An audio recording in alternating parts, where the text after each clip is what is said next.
Welcome to Kirkcaldy Walking Festival.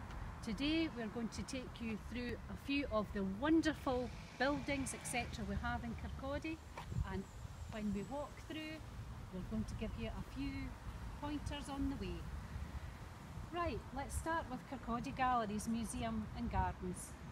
The land for the town's museum and art gallery was donated by John Nairn, the grandson of the linoleum manufacturer Michael Nairn. Situated on the former site of the Balsusney House, the home of John Maxton, which was opened in 1925 with the first chairman of the trustees, local cloth manufacturer businessman John Blythe, the maternal grandfather of politician Michael Portillo. The gardens contain two war memorials commemorating the fallen of both wars. John Nairn gifted the Gardens, Museum and War Memorial as an integrated whole to commemorate the death of his son, who died fighting on the Western Front. The War Memorial was built in 1923 and unveiled in 1925. A memorial to those lost in two wars was unveiled in 1958.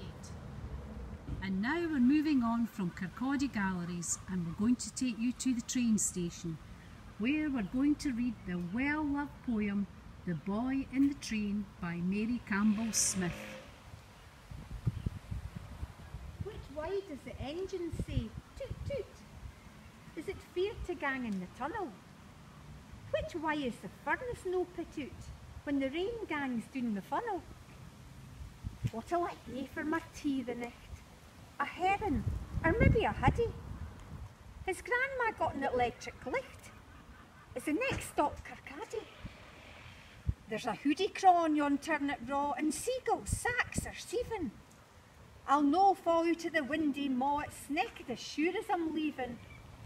We're into the tunnel, we're on the dark, but dinna be frichted, Daddy. We'll soon be coming to Beveridge Park, and the next stop's Carcade. Is yon the moon I see in the sky? It's awfully wee and curly. See, there's a coo and a coffee by, and a lassie pooing a hurley. Checking the tickets and giving them back. Say, give me my onion, Daddy.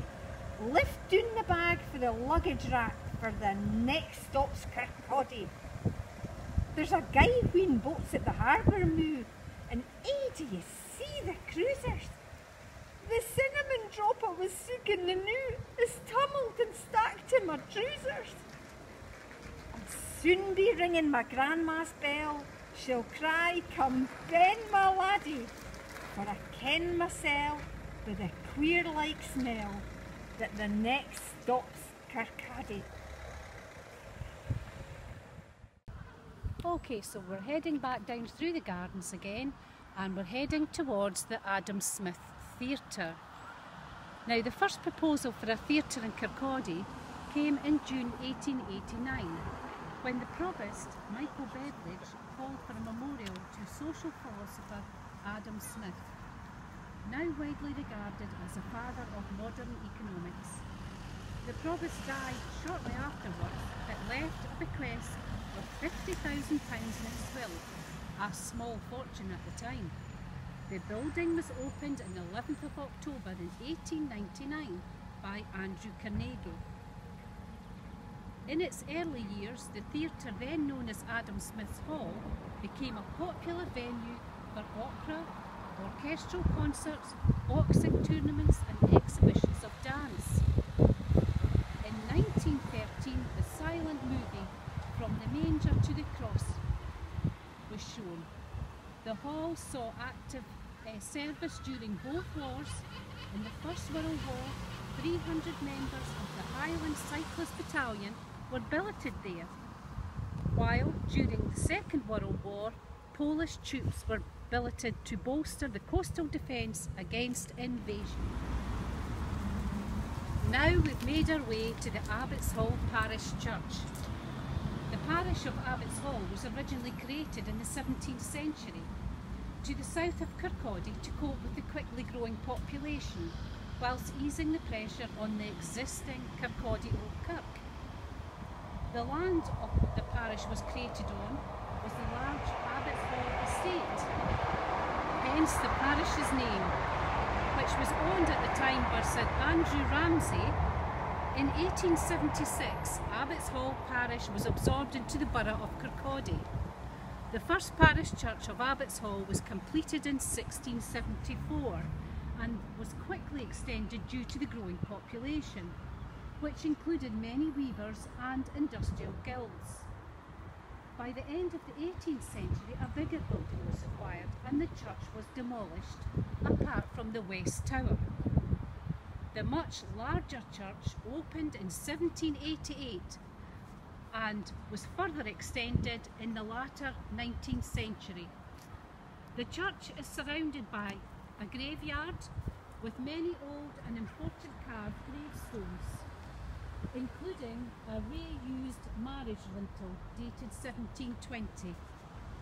Unfortunately, we weren't able to find it, and several fairly rare cast iron memorials. And a large hall complex stands at the edge of the graveyard, built in 1880 and extended in the 20th century. Well, here we are at Beveridge Park.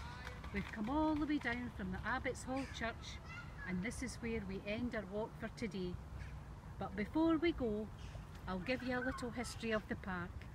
Beveridge Park was laid out in 1891 to 1892 by William D. Sang, a noted civil engineer and naturalist, set out on a 104-acre parcel of land which Carcade Council had bought from Wraith Estate.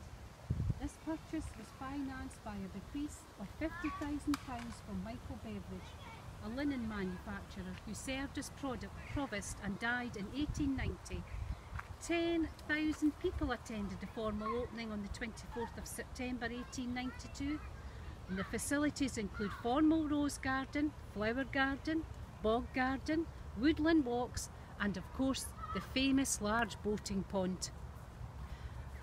A motorsports circuit once ran around the edge of the park, which hosted racing from Formula 3 cars and motorcycles.